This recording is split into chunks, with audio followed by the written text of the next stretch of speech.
Local 4 News starts now with a breaking news alert. Well, what started as a peaceful protest at Detroit's police headquarters earlier today has certainly unraveled downtown at the corner of Congress and Randolph tonight as police have moved on an intersection that has been taken over by bystanders, some engaging police more than others. We've just witnessed at least one arrest, police pepper spraying several people, and if you see them forming a line there. No, he's right here. He's right here. This is my cameraman. A full line in their riot gear, and as police are trying to help us stay kind of behind their line while they move forward and try and move people, it has been less about making arrests and more about just kind of directing people in a direction and trying to get them to just leave the area. They've given them several warnings, and each time they move forward at the intersection here, and when they move forward, usually someone engages, someone throws something, but we are watching as this happens. You're saying you're about to gas? Yes, don't even step away. You're going to gas all of over there, or all of this? We'll be fine over there. Okay.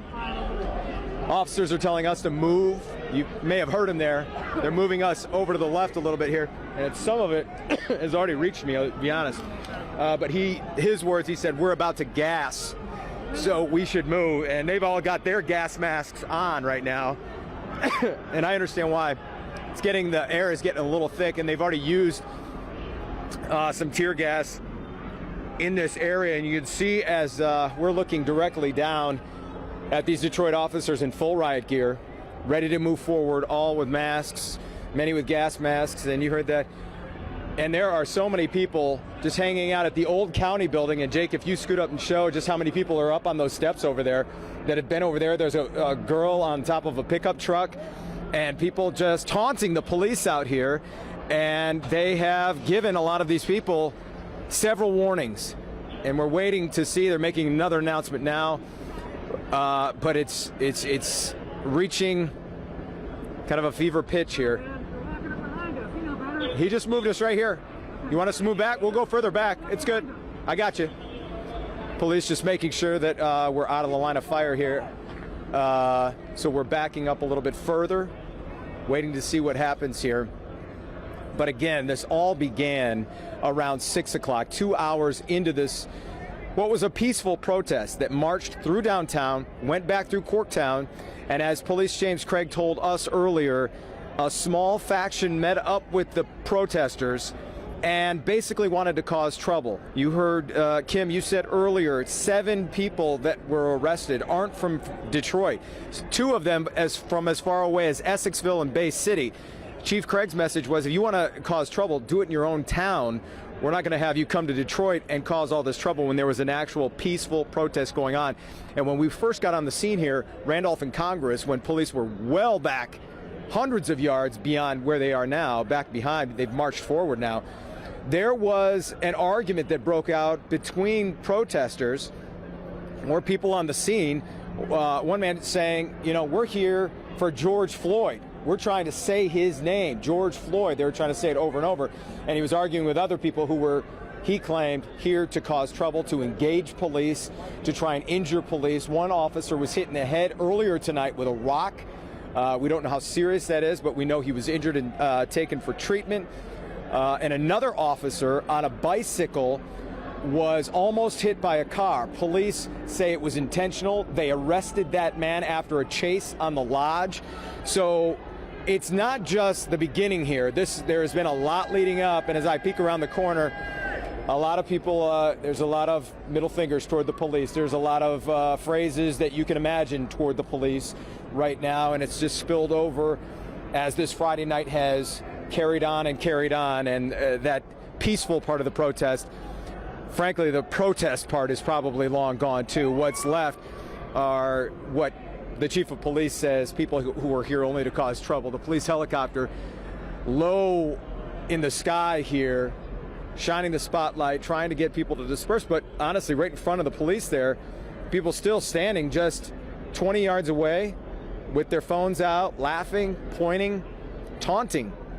And Jason, let me reiterate something else that the point that the chief was making earlier. This is all happening in the middle of a pandemic, and a bunch of people have come from outside the city into the city, a city that has been hit so acutely by coronavirus. We have talked about this a couple of times today. We've seen a number of people who were marching earlier today with masks, but I'm seeing a bunch of people in the shot right now who aren't. People who are obviously not social distancing as they should. And so this is a crisis inside a crisis, if you will. The chief was pretty steamed about that as a guy who recovered from coronavirus.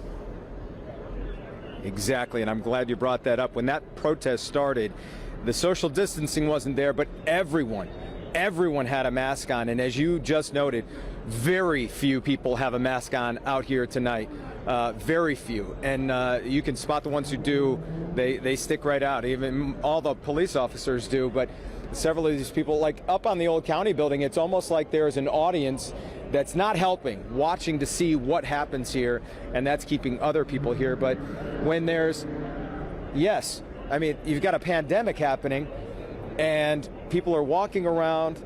Certainly, if anyone's infected here, you've got a huge problem. Yeah. You've got so many people without masks, so many people close together and in close contact, Evan. And a ton of folks that we can see who seem to be there with one thing in mind, which is capturing something on their cell phones. Exactly right. Yeah, a lot of that going on. There's a lot of weird ingredients here that are coming together at this hour, and this is being played out obviously in a number of cities. It's been a very bad night in Atlanta. And a number of other, and of course, obviously in Minneapolis, which is the epicenter of what we're watching happen right now. I was just speaking earlier today with Chief Craig. It looks like police are trying to give them a chance here. Yeah, it looks like police are trying to give them a chance here to, again, go home. It's kind of a lull here. They aren't rushing into the crowd. They're waiting for something to happen. If there's aggression by the people here, police are taking action. But again, you see them standing still, making announcements, trying to give them the chance to go home. And that's what we're waiting to see if it happens now. I talked with Chief Craig earlier today, and he was talking about how hard they've worked on building relationships between the police officers and the citizens of Detroit. And that's what they've worked on in the neighborhoods and downtown, and yet now you bring a lot of people into the mix that haven't been a part of those relationships, haven't been a part of that handshake. And it really doesn't take much, obviously, to ignite a fuse that is this primed. So we will obviously keep an eye on what's happening there. It looks right now, from the last 15 minutes that we've watched, Jason, the police seem to be giving everybody every chance for this to end peacefully.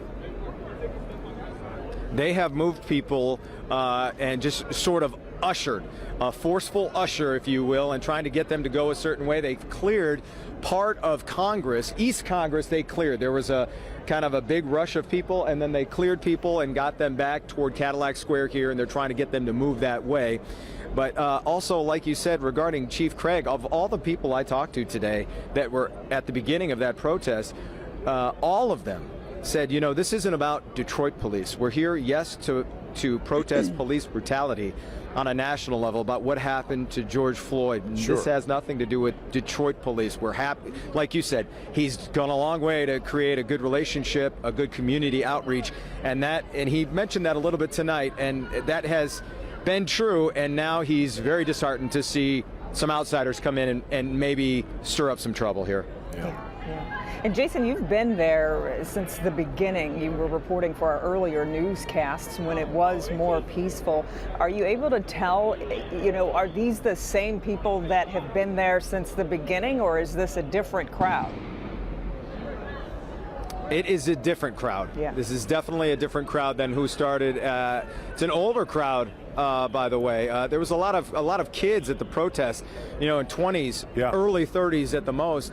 And this is a bit of an older crowd, and I can't tell if it's people that came to downtown Detroit for whatever reason, just to hang out, but it's not the same people we saw marching. Although some of them did join late in this march, and they're the ones that kept it going. When it was kind of fizzling out and it had run its course, every time the march would kind of get back to DPD headquarters, several would find their way back to their vehicles and move on, and you could just see them all over the place doing that.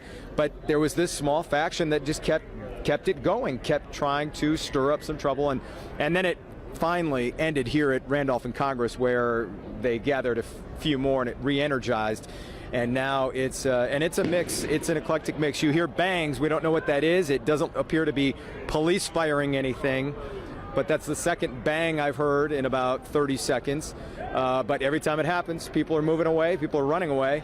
It's tough to tell if it's police, but like you heard a minute, I guess it's been about 10 minutes now, another bang. An officer ushered us off to the side. I'm not sure if you can see that, Jason, but we're watching it looks like some tear gas being dispersed there. I see that cloud rising there beyond the police line. Yeah. Right in front of the old county building, right there. Yep. At the corner there. And there goes another one. Now they're starting to set off some.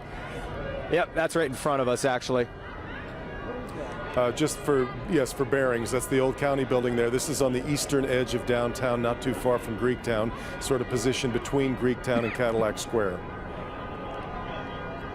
Yep. And that's definitely tear gas. And it's, I think if they set off a few more of those, it's going to be tough for them to stay in this area. Keep yourself safe out there, Jason. Yeah, move on back, Jason. We're out of the way. And there goes another one. Yeah. It's just got caught in the drift there of the wind. And now people are hitting their horns too. So this could go a couple of different ways here in a few moments, guys.